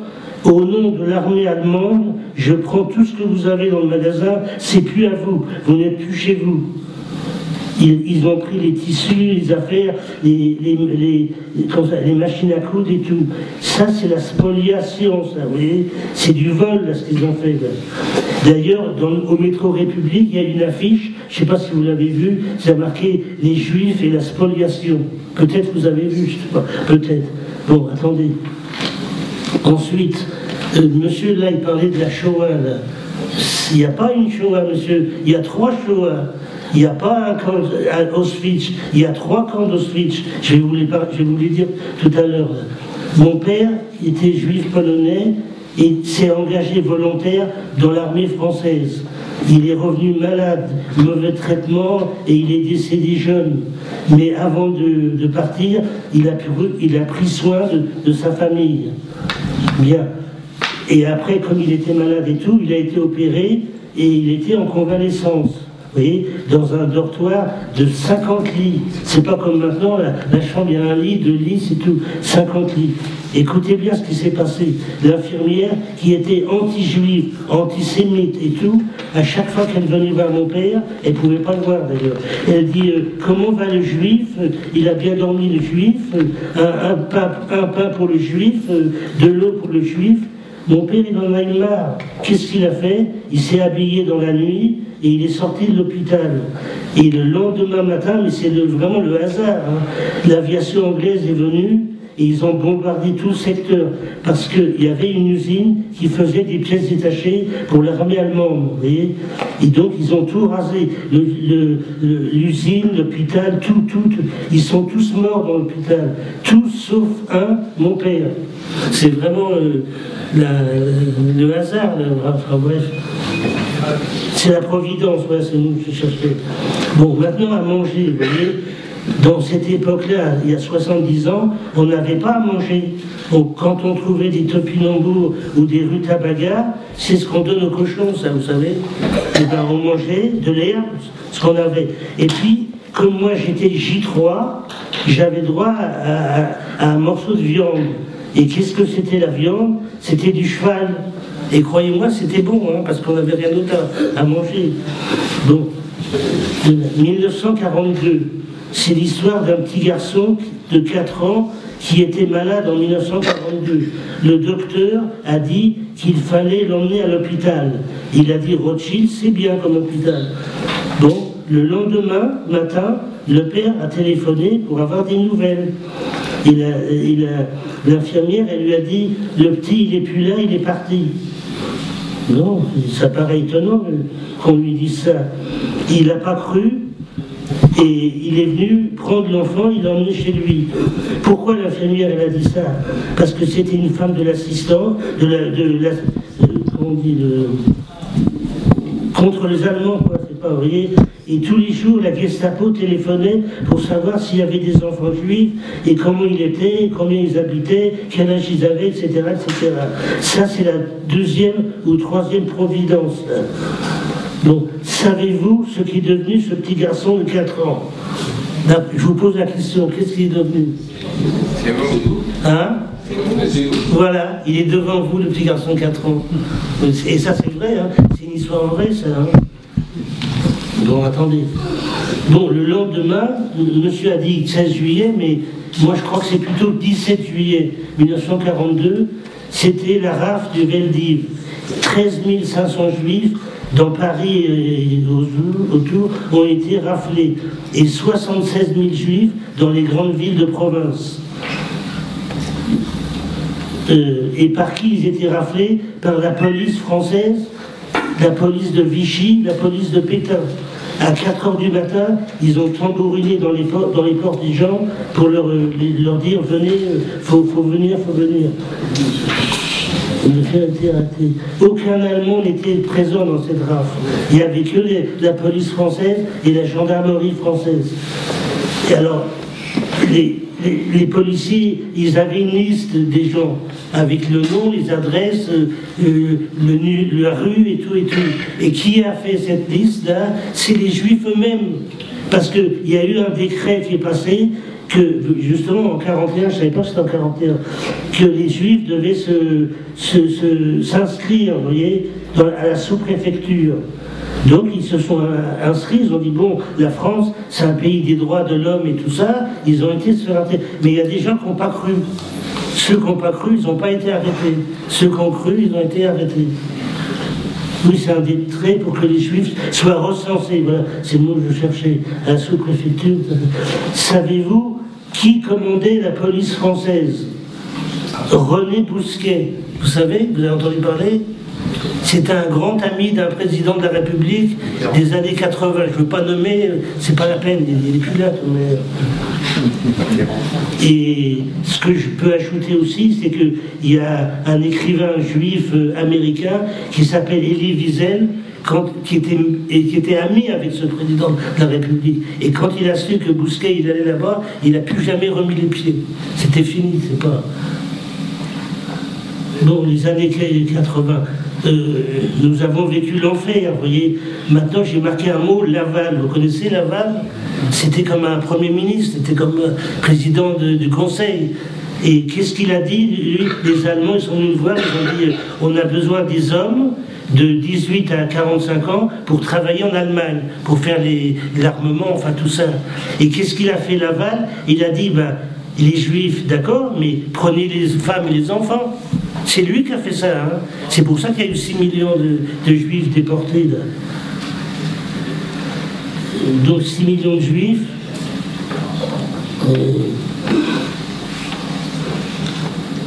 Bon, maintenant, regardez comment c'est cruel les choses. La sœur de ma mère, quand elle a été arrêtée, elle s'est tapée la tête contre les murs, elle était en sang, la figure, en sang elle était. Et qu'est-ce qu'elle a dit aux policiers? Elle leur a dit, prenez-moi moi, mais pas mes enfants. Ils l'ont dit oui. Ils l'ont pris, ils l'ont emmené à Drancy, comme le monsieur a dit tout à l'heure, c'est vrai, oui, Drancy. Et 1 heure après, ils sont venus prendre les enfants. Voilà la parole des gens de l'époque. Ils ont pris les 3 enfants en direction des camps de la mort. Ils ont été chambre à gaz, crématoire, flou, Auschwitz, etc. Donc, je voudrais vous citer, si vous me permettez, 5 héros. Le premier, il s'appelait Mordechai Anielewicz. Vous connaissez ce nom? C'est lui qui a fait la révolte du ghetto de Varsovie. Il a acheté des armes à prix d'or au groupement qui faisait la résistance, et il a pris 200 femmes et enfants, et il a attendu les Allemands qui viennent. Ils sont venus, les Allemands, mais ils ont eu une pluie de balles, donc ils sont partis. Ils sont revenus après avec des tanks, avec des avions, avec des canons, avec tout. Donc ils ne pouvaient pas résister, 2 personnes. Alors, ils avaient une arme redoutable, vous savez quoi? Le lance-flamme. Ils ont tout brûlé, tout Varsovie, ils ont tout brûlé. Bon, le deuxième, il n'était pas juif, il s'appelait Manoukian, vous avez peut-être la fiche rouge. Et il a été arrêté avec des tracts, il a été fusillé au Mont-Valérien. Et moi, un jour, tout à fait par hasard, je suis passé devant le Mont-Valérien. Je ne savais pas que c'était ça, vous voyez. Bon, bref. La troisième, c'était une femme. Elle s'appelait Rosa Luxembourg. Et pareil, elle a été arrêtée et tout. Et je ne sais pas pourquoi, ils l'ont emmenée en Allemagne, ils l'ont décapitée à la hache, cette femme-là. Vous vous rendez compte de la cruauté, là? Ils l'ont coupé la tête avec une hache. C'est incroyable, ça. Bon, le suivant, c'était un jeune de 17 ans, qui, pareil, il a été arrêté avec des tracts et tout ça. Il a été fusillé à Châteaubriand. Bon, je vais vous dire qui c'est. Son nom, il est dans le métro parisien, à côté de la place Clichy. Guy Moquet, vous connaissez? Et voilà, c'était lui. Hein. Et il a écrit une lettre poignante à sa mère. Il lui a dit « N'aie pas peur, sois courageuse » et tout. Le pauvre, c'est lui qui a été fusillé. C'est pas sa mère. Et le dernier, voilà, pour la chose, là, c'était un juif tunisien. Il était né à Tunis. Et il a fait la marche de la mort. Quand l'armée soviétique est approchée du camp d'Auschwitz, ils ont amené tous les déportés, ils ont amené. Et qu'est-ce qu'il a fait, ce jeune homme-là? D'abord, il était champion du monde de boxe. Ça, c'est la première chose. Et qu'est-ce qu'il a fait? Il a donné à manger à un vieux monsieur. Et il y a une sentinelle qui l'a vu, il l'a abattu d'un coup de mitraillette. Son nom, Young Perez, vous connaissez? Moi, je dis que c'est un héros, ce type, vraiment. Bon. Ni français. Bon, il y avait des bons Français et des mauvais Français. Les bons Français, ils nous ont sauvé la vie. Ils nous ont donné des papiers, des faux papiers, ils nous ont donné à manger, ils ont eu tout ça. Et les mauvais sans-frais, qu'est-ce qu'ils ont fait? Ils nous ont dénoncés.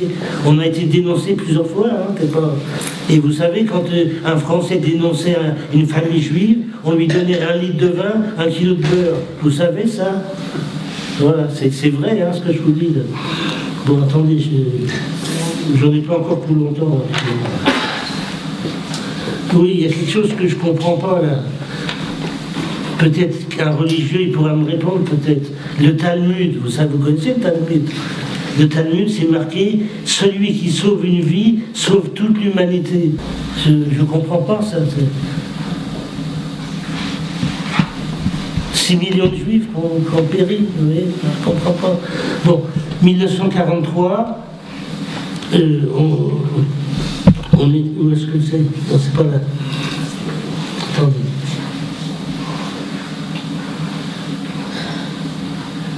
Non, mais j'ai déjà dit ça. Bon, un soir, en 1943, on était à table. On allait manger le soir, la soupe, tout ça, là. On tape à la porte. 1 fois, 2 fois, 3 fois. Mes parents, ils répondent pas.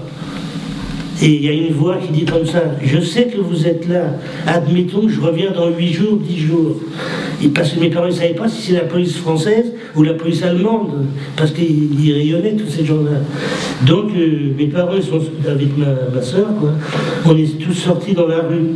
Mais dans la rue, c'était extrêmement dangereux. Il y avait les patrouilles allemandes qui n'arrêtaient pas de passer, vous voyez. Ils ramassaient tous les gens, tout ça. Là. Et à ce moment-là, il y avait un monsieur, là, un petit monsieur, là, il connaissait mon père. Il lui a dit, mais qu'est-ce que vous faites là? Il dit, mais c'est dangereux d'être dans la rue, ça. Alors mon père, il a dit, mais ils sont venus nous arrêter et on ne sait pas où aller, on sait pas. Il dit, bah, venez chez moi. Moi, je vais m'occuper de vous. Il nous a emmenés chez lui. Il s'appelait Gotti. Je vais vous dire après qui c'était Gotti. et c'était Gotti. On est resté là-bas peut-être 2 mois, 3 mois, je ne sais pas. Il nous a hébergés le temps de trouver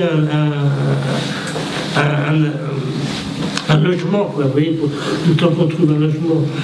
Et quand ils étaient absents, il y a eu les voitures allemandes qui sont arrivées de cette rue-là. Je vais vous dire le nom de la rue, vous allez rigoler. Ça s'appelait rue Rotune derrière. Ça, je ne peux pas l'oublier. Ce nom-là, vraiment, c'est gravé dans ma tête, ça. Donc, avant que les camions s'arrêtent, là, Madame Gotti, et même ma soeur et moi, elle nous a mis dans les lapins, dans la cage des lapins avec la paille et tout ça. L'officier, il est venu, et on a compris que le mot qu'il a dit, on a été dénoncé. Il dit, vous connaissez la famille Rosenberg? La dame, heureusement qu'elle a dit oui, sinon il y a eu bruit à la maison. Elle a dit oui, je connais les familles Rosenberg, mais ils sont partis, je ne sais pas où ils sont. Bon, il a questionné. Au moment de partir, il dit, vous savez ce que vous risquez, madame, d'être fusillée. Comme ça, il lui a dit. Disons, c'est quand même quelque chose d'entendre ça. Là. Bon, après, les années ont passé. Bon, d'abord, le petit monsieur, là, il était tout petit, il mesurait même pas 1m60, 55 comme ça, il était tout maigre et tout. Je vais vous dire qui c'était ce monsieur. C'était le chef de la résistance de tous les environs. Nous, on ne savait pas cette chose-là. Les années ont passé, et un jour, on a eu une information nous disant que la mairie du 16e voudrait nous voir. Bon, on a été, et les parents, malheureusement, ils sont décédés. Bon, c'était en 1991, oui. Donc, ils ont été les 2 garçons et tout ça, et il y avait l'ambassade d'Israël, peut-être le consul d'Israël, je ne me rappelle plus tout ça, et il a appelé le Gotti, et il a dit voilà, l'État d'Israël, l'État des Juifs, remercie la famille Gotti pour avoir sauvé une famille juive pendant la guerre. Ils ont eu la médaille des justes parmi la nation. C'est beau ça, non? C'est mieux comment ça s'appelle, un truc là qu'ils ont tous là. La médaille là, tout ça. Bon, j'ai noté aussi là, attendez, 3 familles qui nous ont sauvé la vie. La famille Gotti, Salvatore, rue Retour derrière Argenteuil, faux papiers, ils nous ont hébergés, tout ça. Et ensuite, il y avait la famille, c'est moi qui ai été chez eux, la famille Serindou, je me rappelle de ce temps-là. Ils habitaient à Perpezac-le-Noir, dans l'Ariège. Mais seulement, ils m'ont fait des faux papiers, ils m'ont aidé, ils m'ont donné à manger, à dormir et tout. Mais il y a une chose qu'ils n'ont pas bien fait, vous savez quoi? Le dimanche matin, ils m'emmenaient à la messe, à l'église. Oui, mais quand vous avez 5 ans, vous ne comprenez pas, vous ne savez pas ce qui se passe. Mais ça, c'est vrai ce que je dis. Maintenant, juste une petite histoire. Il y a un autre garçon qui était plus âgé que moi, qui avait 14 ans, que sa mère, elle l'a mis dans un couvent. Et la mère, malheureusement, elle a été déportée. Bon. Et ce garçon-là, il a tellement fait la religion catholique, il est devenu archevêque de Paris, Monseigneur Lustiger. C'était un juif pas très catholique. Et il venait tous les ans à la mairie du 20e pour la commémoration des déportés. Moi je l'ai vu là-bas, il était juste à côté de moi. Bon, et il y a d'autres personnes, oui, il y avait la famille Dorniol aussi, qui nous a fait des faux papiers, des photos comme ça. Ah oui, j'ai oublié de vous dire, ma soeur aînée, là, ma mère avait dit à ma soeur, va me chercher un pain. Les pains, c'était des pains de 4 livres qui étaient comme ça, vous voyez, c'était plus que 2 kilos. Donc, elle marchait dans la rue, puis machinalement, elle a mis le pain sur sa poitrine. Ça lui a sauvé la vie. Parce que la truc juive, là, elle était cachée avec le pain. Donc, elle est passée pour le barrage, quoi. Parce qu'il y avait des barrages mixtes. Il y avait des Allemands et des officiers français. Il y avait les deux. Bon. Donc elle est passée de ça. Ensuite, un jour, elle sortait de l'école, je sais pas quoi, il y a une fille, elle était mulâtre. Mulâtre, ça veut dire son père était chinois, sa mère était française. Et s'en est pris à ma soeur, sale juive, sale juive, sale juive. Qu'est-ce qu'elle a fait, ma soeur? Elle a foutu une torgnole, une paire de gifles, elle a saigné du nez, la fille. La mère, elle est venue, elle dit, ah, bon, je vais aller à la Gestapo, elle a dit, à la commandanture, là, tout ça. Et l'adjoint du maire, il a été à côté, il lui a dit, madame, vous pouvez aller à la Gestapo, mais vous ne rentrez pas vivante chez vous ce soir. Il dit, pourquoi je ne suis pas vivant? Parce qu'il y a de la résistance pas loin, si vous ne les voyez pas, eux, ils vous voient. Donc, ça s'est arrêté là. Oui, mon père, donc l'histoire de l'hôpital, tout ça, et un jour, il passait dans la rue, et il y avait le barrage. Donc il y avait des Allemands et des officiers français. Ils lui ont demandé vos papiers, s'il vous plaît. Il a montré ses papiers, des fausses papiers, des faux, c'était faux. Et l'officier, il a dit, bon, venez avec moi au commissariat de police. Et c'est vrai ce que je vous dis là, vous allez comprendre ce qu'il y a eu là. Bon, ils ont été au commissariat de police, dans le bureau et tout, et à ce moment-là, il y a un autre officier qui est rentré, il lui a dit, écoute, viens voir, là, il y a quelqu'un, je comprends pas, qu'est-ce qu'il veut, je sais pas. Alors l'officier, il est sorti, et croyez-moi, la bonne chose, c'est qu'il a fermé la porte du bureau. Vous savez, oui, j'ai oublié de vous dire, le commissariat se trouvait au rez-de-chaussée. Mon père, il a ouvert la fenêtre, il a sauté par la fenêtre, il est parti. Vous vous rendez compte, là, le hasard, la providence, comme ça, je ne sais pas comment on dit. Oui, je voulais vous dire aussi 2-3 petites choses, si vous permettez. Là. Il y a 70 ans, là, le 27 janvier, il y a eu la libération des camps d'Auschwitz. Les 3 camps, en fait, les 3 camps. Ensuite, il y a eu Purim. Mais Purim, il y a quelque chose de bizarre, là. Il y a eu le procès de Nuremberg, vous savez, les nazis ont été jugés et condamnés à mort à être pendus. Et quand le type, là, il devait être pendu, il a crié « Purim 1946 ». Pourquoi il a fait ça? On n'a pas compris pourquoi. Purim 1946. C'était un nazi, hein, c'était pas un juif. Hein. Par contre, il y en avait un juif, mais enfin, je ne sais pas qu'est-ce qu'il était, il s'appelait Rosenberg, hein, c'est une honte, ça, c'est pas...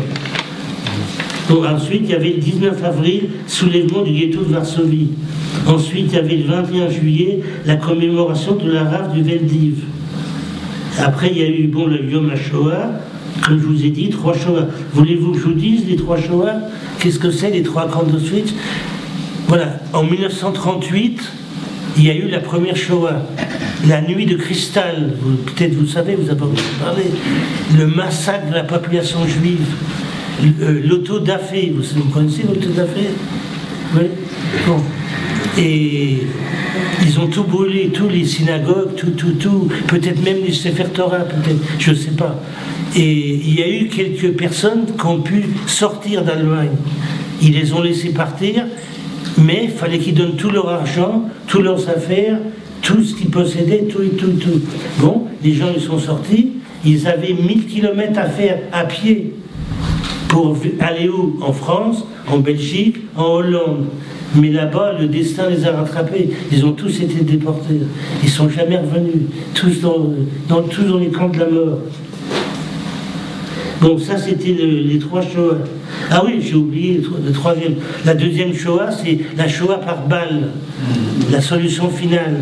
Ça veut dire que quand les Allemands sont rentrés en Pologne, ils ont attrapé les Juifs et tout, ils leur faisaient creuser leur tombe, ils leur tiraient une balle dans la tête. Ça, c'est la Shoah par balle, ça. La 2e. La 3e Shoah, les Allemands, ils ont dit, mais on ne peut pas tuer tous ces Juifs, c'est pas possible, il faut trouver un moyen. Alors, il y a un chimiste, il a trouvé, le monsieur, il a dit, là, le Zyklon B. C'est un gaz mortel qui tue instantanément. Bon, maintenant, pourquoi les Juifs, ils sont rentrés dans les chambres à gaz? Je vais vous le dire pourquoi. Parce qu'ils ont dit, vous allez prendre une douche, on vous donne un savon et une serviette. Donc, ils étaient confiants. Ils sont rentrés dans les chambres à gaz, tout ça. Et ils ont eu un petit peu d'eau pendant 1 minute et tout. Et après, c'était les gaz mortels. Ça, c'est la 3e Shoah. La Shoah par gaz, ce qu'on appelle. Voilà, je voulais vous le dire, quoi. C'est pour ça que les gens ils disent une Shoah, mais c'est pas la Shoah, c'est 3 Shoah, c'est 3 camps d'Auschwitz. Ah oui, les camps d'Auschwitz, je vais vous dire. Le premier camp, il s'appelait Birkenau. Le 2e, Monowitz. Et le 3e, c'était, comment il s'appelait là, Blechhammer 3. Ça, c'est les 3 camps d'Auschwitz. Voilà, c'est ça que je voulais vous dire. Voilà ce qu'on a vécu, tout ça. On a vécu l'enfer, vous savez, C'était très difficile, mais heureusement qu'il y avait des bons Français qui nous ont aidés. Vous savez, il y a eu une émission, il y a déjà un moment de ça, Lignon sur Chambon, ou Chambon, Lignon, enfin je sais pas. Et c'était pas un catholique, c'était un protestant. Il a sauvé 1000 enfants. Vous vous rendez compte? C'est quelque chose, ça. Les protestants ont été mieux que les catholiques. Les catholiques, ils ont rien fait, je veux dire, pour les juifs. Ils sont pas... Il y en a qu'un, ça s'appelle Monseigneur Saliez. Vous connaissez peut-être, évêque de Toulouse. Il a écrit des lettres à Pétain, partout et tout ça. Il a dit dans son diocèse, faut pas faire du mal aux juifs, faut pas faire ça. Et qui c'est qui commandait toute la curée des catholiques et tout? C'était Pie XII. Pie XII, il n'a rien fait pour les juifs, vous savez. C'était un mauvais pape. Hein. Vous présentez donc, donc le Yom HaShoah, donc on a vu c'est Yom HaShoah Gvura, c'est le jour de la destruction du judaïsme européen et le jour de la résistance. Et parmi cette résistance, il y a l'aspect donc résistance spirituelle. Donc on va vous présenter donc une œuvre, c'est des Shelot Tshuvot, des responsables qui ont été posés par les Juifs donc à l'époque donc au Rav Oshri. Le Rav Oshri, c'était un Rav qui a vécu en Lituanie, et donc ce Rav, donc après la guerre, il a donc recueilli toutes ces Shelot dans un livre qui s'appelle en hébreu, je crois, Shelot Shot Mitoch Haesh, Mima'amakim, voilà, Shelot Shot Mima'amakim, et donc ça a été donc il a été traduit donc il y a 4 ans donc en français, et donc il va vous présenter cette œuvre-là. Je voulais juste dire que la révolte de Ghetto de Varsovie, attendez, c'est la première fois depuis 3000 ans que le peuple juif se révolte contre l'occupant du temps des Romains. C'est ça que je voulais dire. Merci, monsieur. Aucune légitimité particulière à intervenir sur ce sujet, sauf que la Providence a fait que je travaillais toujours chez Rabbi Michel. Le jour où est venu sur notre bureau un livre terrible de force et d'horreur, qui est le livre du Rav Oshri, donc qui s'appelle en hébreu Tshuvot Mima'amakim, c'est-à-dire des réponses depuis les profondeurs, qui était traduit en anglais déjà sous le titre Responsible from the Holocaust, et que nous avons traduit en français sous le titre La Torah au cœur des ténèbres. C'est un témoignage unique sur ce qu'a été la Shoah en Lituanie.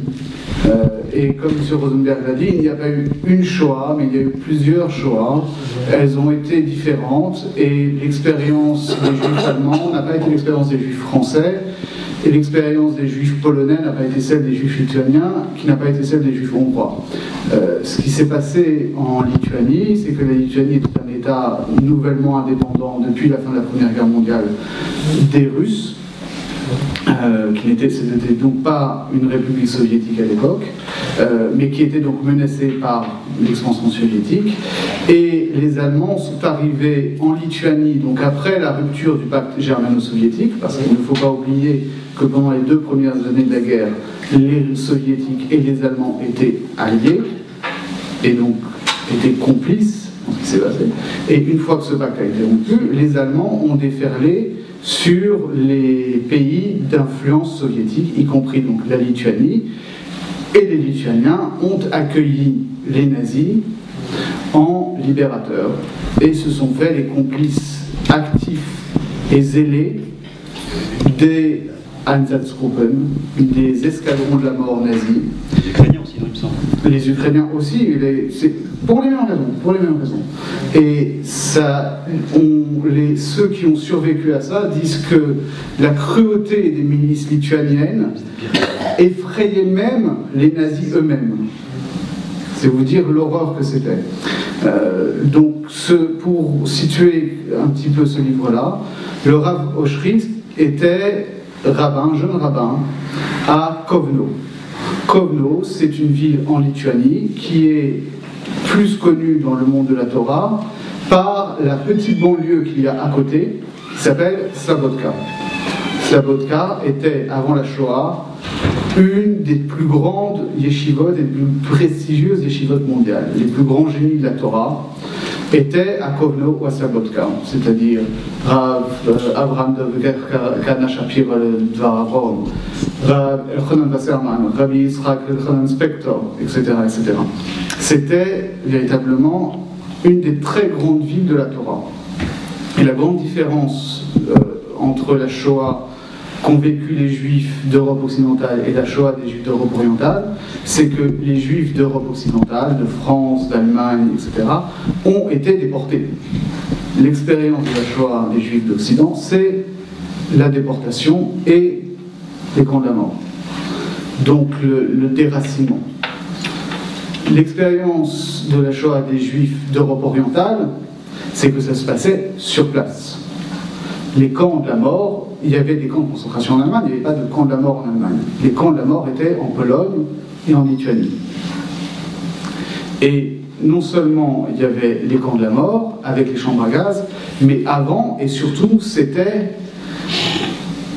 C'est difficile de parler de différence dans l'horreur, mais on présente souvent la Shoah comme unique parce que ça aurait été une industrialisation de la mort avec des procédures et des chambres à gaz, etc.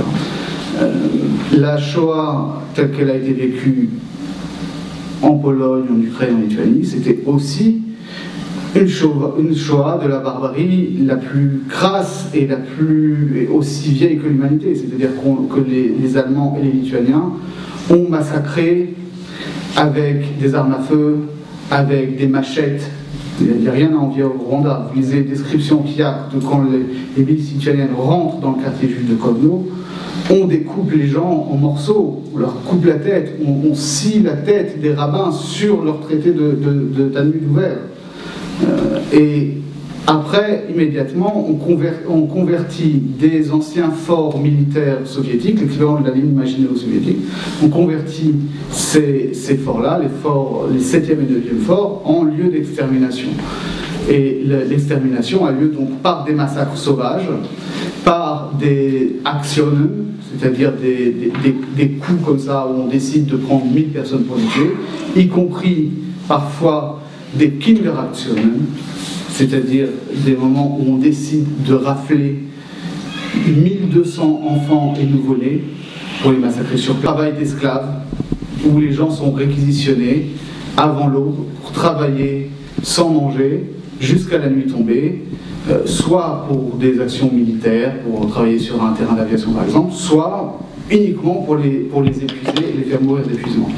Et donc ce sont dans ces conditions-là, sur les lieux mêmes où la Torah s'était épanouie, que l'horreur s'est abattue sous toutes les formes possibles et imaginables. Parce que les nazis manquaient certainement d'humanité, ils ne manquaient certainement pas d'imagination malheureusement. Et ce sont dans ces circonstances-là que les gens se sont tournés vers le Rav Oshri, qui était donc jeune rabbin. Le Rav Kana Shapir, le Dvar Abraham, était déjà très malade à cette époque-là, il ne pouvait plus assumer la direction spirituelle, donc c'était au Rav Oshri qu'on venait poser des questions.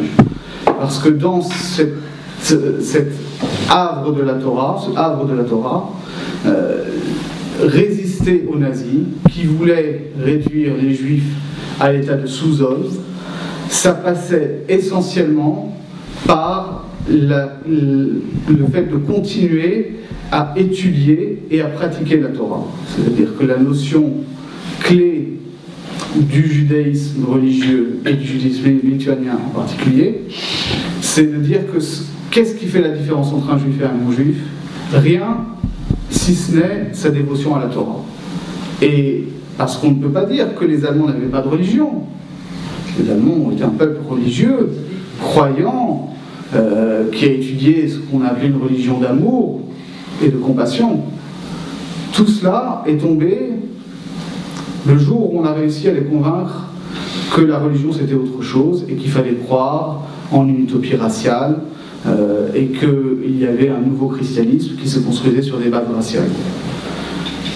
Le judaïsme a continué à survivre et à échapper à ces horreurs-là, précisément par la volonté d'adhérer à la Torah et à ne pas se rabattre parce qu'on était dans des circonstances exceptionnelles, sur des critères exceptionnels qui justifieraient qu'on oublie la Torah.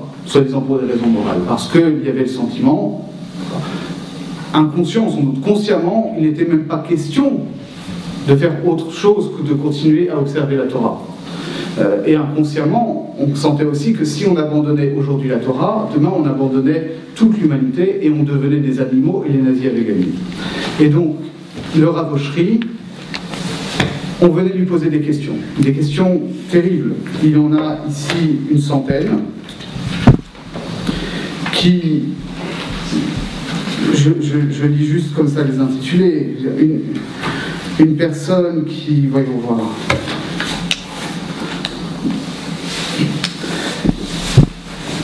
au début, dans les premiers jours, les Allemands sont rentrés dans les synagogues et après avoir tué les Juifs, ont tué des chiens. Ils se sont amusés à abattre des chiens et des chats. Et ils ont jeté les cadavres de chiens et de chats dans la synagogue. Et après, ils ont dit aux Juifs, vous prenez les rouleaux de la Torah, vous les déchirez et vous enveloppez les chiens et les chats dedans. Sinon, on vous tue. Les Juifs n'ont pas dit oui tout de suite. Ils sont d'abord allés demander à leur rabbin si ils avaient droit, dans de telles circonstances, effectivement, de procéder à la profanation des rouleaux de la Torah. Question qu'on rencontre souvent dans les témoignages, qui est traité ici aussi. On sait que les Allemands désignaient parmi les Juifs des gens qui étaient les représentants légaux de la communauté juive auprès des Allemands. Alors, un conseil juif. Et qu'on demandait à ces représentants de la communauté juive, notamment, de distribuer les permis de travail. Avoir un permis de travail, ça veut dire qu'on pouvait survivre un petit peu. Ça veut dire qu'on n'était pas envoyé tout de suite en déportation. Et la question s'est posée de savoir, est-ce qu'un membre du conseil juif a droit de distribuer des permis de travail, sachant que les personnes à qui il ne donne pas de permis de travail, il les condamne à mort. Ce sont les questions qui se sont posées. Des histoires, par exemple, un jour les Allemands ont décidé que toute femme qui serait surprise enceinte serait fusillée sur le champ. Est-ce que les femmes qui sont déjà enceintes ont le droit, voire le devoir d'avorter ? Et après, il est arrivé que des femmes soient fusillées comme ça. Une femme était enceinte, a été aperçue dans la rue, un Allemand lui a tiré une balle dans la tête. Qu'est-ce qu'on fait maintenant ? Dans quelle mesure la femme qui est mourante, mais qui est encore en vie, dans quelle mesure est-ce qu'on a le droit de pratiquer une césarienne ? À l'époque, une césarienne, ça voulait dire qu'on tuait la mère. Est-ce qu'on a le droit de tuer la mère qui est déjà mourante pour sauver l'enfant dont on ne sait pas s'il est encore en vie ? Ce sont toutes ces questions-là qui se sont posées. Bon, après, des questions qui peuvent paraître plus secondaires, mais qui pour eux ne l'étaient pas, des questions de cache-route par exemple. C'est-à-dire, vous avez réussi à faire rentrer une vache en contrebande dans le ghetto. Vous avez réussi à abattre la vache conformément à la halakha. Mais il n'y a pas de sel pour cachériser la viande. Dans quelle mesure est-ce qu'on peut manger cette viande ? Est-ce qu'il y a une technique pour pouvoir cachériser en quelque sorte la viande et pouvoir la manger ? On pourrait se dire, oui, bon, okay. Pourquoi est-ce qu'il se pose cette question ? Qu'est-ce qu'on s'en fiche finalement ? L'important c'est de survivre.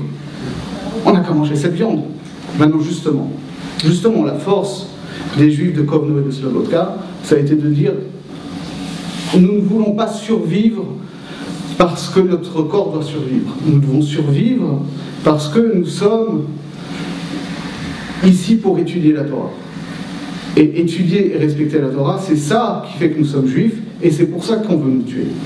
Donc nous devons continuer, même dans les moindres détails, même si par exemple une histoire de quelqu'un qui a Pessah a risqué sa vie pour pouvoir ramener un petit peu de farine, pour pouvoir fabriquer des matzot, et qui finalement le dernier jour s'est fait surprendre par les Allemands, qui l'ont tabassé, qui lui ont cassé toutes les dents. Et cette personne-là, comment elle fait pour manger de la matzah ? C'est un chassid qui a l'habitude de ne pas manger gobrovs, c'est-à-dire de ne pas mouiller la matzah pour la manger. Est-ce qu'il a droit d'abandonner pour une fois sa coutume ancestrale pour pouvoir manger de la matzah ? Ce sont ces questions-là qui se sont posées. Et ce qui est le plus terrible dans ce livre, c'est que l'horreur ne s'arrête pas en 41 quand les Allemands arrivent et que c'est les premiers massacres. Parce que déjà, il n'y a pas de normalité qui s'installe. Et pendant, jusqu'en 44, c'est-à-dire pendant 3 ans, les horreurs s'accumulent et ne sont jamais pareilles. Le pire, c'est qu'après encore, après 44, après que les ghettos ont été détruits, que les juifs ont été soi-disant libérés, que les nazis ont été battus, l'horreur continue. Les juifs en Lituanie ne peuvent pas se promener normalement dans la rue. Surtout dans des endroits comme ça, où c'est la campagne. On n'est pas dans des grandes villes. On est à la campagne. Et un juif qui se balade tout seul dans la campagne, Rav Oshry le raconte parce qu'il est obligé notamment d'aller dans les petits villages, dans les églises, aller chercher les enfants qui ont été confiés par leurs parents directement à des prêtres ou qui ont été confiés par les parents à des voisins non-juifs qui les ont remis à des prêtres. Et il faut aller chercher ces enfants parce que si on a survécu à la Shoah et que finalement les enfants deviennent des non-juifs, alors c'est la Shoah qui continue. Donc il faut y aller. Il faut entrer dans les églises. Il faut aller marchander avec les prêtres. Mais même ça, c'est dangereux. Même ça, même un juif qui voyage dans la campagne lituanienne après que les nazis soient partis, ça reste un danger mortel. Parce que les gens disent quoi? Il y a encore des juifs, ils vous ont pas tous tués. Ah, tu devais être planqué, hein, tu vas voir ce qu'on va te faire. Il faut... Et vous pensez que... Qu'est-ce qui est devenu de tous les objets juifs? Quand on a détruit les synagogues, il faut aller chercher les rouleaux de la Torah dont le paysan se sert comme un couvre-lit. Il faut aller récupérer les parchemins de la Torah dont l'autre paysan se sert comme d'un papier peint. Il faut aller chercher les pages de Talmud dont les poissonniers se servent pour emballer leurs marchandises. Et la question qui se pose, qui peut être une des plus terribles, c'est tellement difficile de dire ça, parce que je cherche la ligne et je tombe sur 15 autres. Mais comment on fait pour marcher dans la rue quand on a pavé les trottoirs avec des pierres tombales du cimetière juif? Ce sont toutes ces questions-là qui se sont posées. Et qui se sont posées encore pendant des années, parce qu'il y a eu des cas par la suite où des femmes qui croyaient que leur mari était mort en déportation, ou qu'il avait été fusillé devant leurs yeux parfois, et qui, après la guerre, se sont remariées et ont eu des enfants, et que le mari, en fait, il avait survécu, et que l'enfant est mamzer, parce que c'est un enfant qui est né de la relation d'une femme qui était mariée.